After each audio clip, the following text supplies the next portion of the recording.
दर्द से करा रही बूढ़ी औरत। सड़क के किनारे साइड में लेटी हुई एक बूढ़ी औरत दर्द से करा रही थी। मुझे ऐसा प्रतीत हुआ कि उसे कोई भारी दर्द हो रही है। अन्य लोगों की भांति मैंने भी उसे नज़रअंदाज कर दिया। मेरे साथ मेरा 10 वर्ष का बेटा रोहित भी था। वह उस बुढ़िया के दर्द को दिल से महसूस करके उसकी ओर टकटकी लगाकर लगातार देख रहा था। पापा, ये बूढ़ी औरत क्यों चिल्ला रही है? इसे क्या परेशानी है? रोहित ने मुझसे पूछा और तब मैंने जवाब दिया, बेटा, इसे कहीं दर्द हो रहा होगा या फिर इसे कोई अन्य परेशानी होगी। पापा, गाड़ी तो अभी 1 घंटे लेट है ना। उन लोगों को कहीं बाहर घूमने जाना था। रोहित फिर बोला और मैंने हाँ में जवाब दिया। यह तो बहुत कमज़ोर हो गई है। बेचारी दर्द से कितना करा रही है। पापा, क्यों ना हम इसे दवाई दिला दें? रोहित ने जब मुझसे कहा तो मैंने उसे समझाते हुए कहा, बेटा, हम इसे दवाई क्यों दिलाएं? हम तो इसे जानते तक नहीं हैं और देखो कितनी गंदी है। लगता है कई दिनों से नहाई भी नहीं है। कोई देखेगा तो हमारा मजाक बनाएगा। पापा, आप ही तो कहते हैं कि गरीबों और असहायों की जो मदद करता है,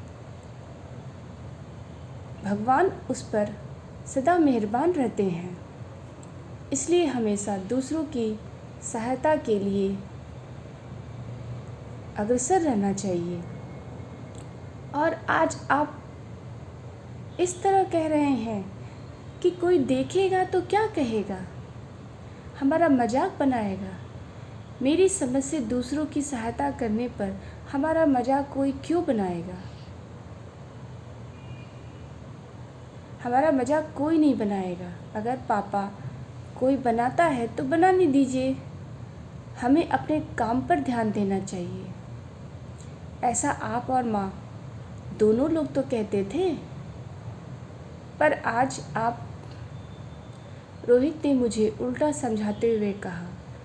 तब मैंने फिर उसे समझाकर बताया कि बेटा, वह शायद नाटक कर रही है।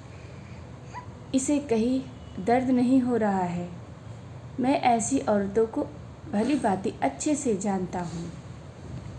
नहीं पापा, वह नाटक नहीं कर रही। मैं जाकर देखता हूँ। इतना कह के रोहित दौड़कर बुढ़िया के पास जाकर फिर बोला, पापा जल्दी आइए, देखिए इन्हें कितनी तेज़ बुखार है।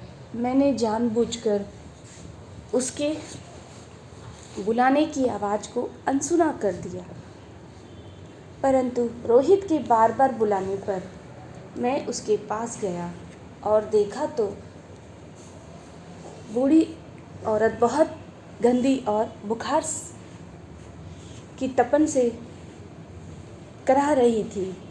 पापा, चलो इन्हें दवाई दिलाकर आते हैं। रोहित ने फिर मुझसे एक उम्मीद भरी नज़र से देखकर बोला। मैंने भी आवेश में आकर कह दिया, चलो चलते हैं।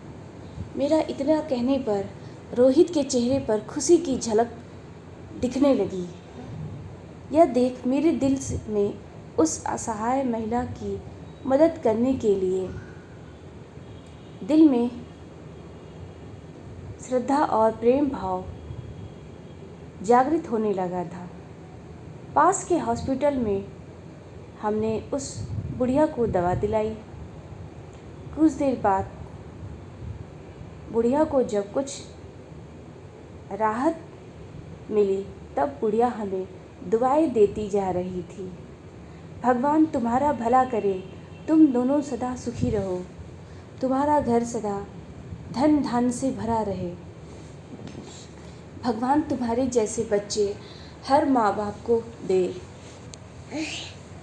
उस बूढ़ी औरत के इन शब्दों ने मुझ पर मानो बाढ़ों का कार्य किया और मेरे अंदर बैठे बुरे मन को मार भगाया। उसकी मदद करने का मुझे रोहित और खुद पर फक्र महसूस हो रहा था। साथ ही असहायों की मदद करने की भावना मेरे अंदर जागृत हो चुकी थी।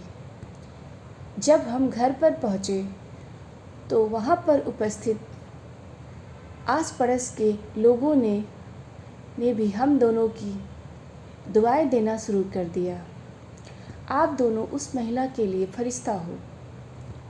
आपके बेटे की तारीफ जितनी की जाए उतनी कम है। ये आपके ही संस्कार हैं जो आपके बेटे द्वारा उस असहाय महिला व यहाँ पर उपस्थित हर इंसान को दिख रहे हैं। भगवान आपको हमेशा खुश रखे। ये वाक्य थे वहाँ पर उपस्थित लोगों के। कुछ लोग कह रहे थे कि हमें इस बालक से सीख लेनी चाहिए। यह बालक समाज के लिए भगवान की एक महत्वपूर्ण देन है। यह सब सुनकर मेरा दिल खुशी से गदगद हो रहा था। आज मैं बहुत खुश था कि ऊपर वाले ने मुझे मेरे बेटे द्वारा व बेटे के रूप में कितना अनमोल तोहफा दिया है जिसकी मैंने कभी कल्पना नहीं की थी। यह सोचते सोचते मैंने अपने बेटे को सीने से लगा लिया और कहा, थैंक यू बेटा। इतना सुनकर रोहित मेरे सीने से लग जाता है और आई लव यू पापा मैं भी पलटकर उसे जवाब देता हूँ, आई लव यू मेरे बेटे। दोस्तों, ये कहानी आपको कैसी लगी हो प्लीज़ कमेंट बॉक्स में ज़रूर बताइएगा।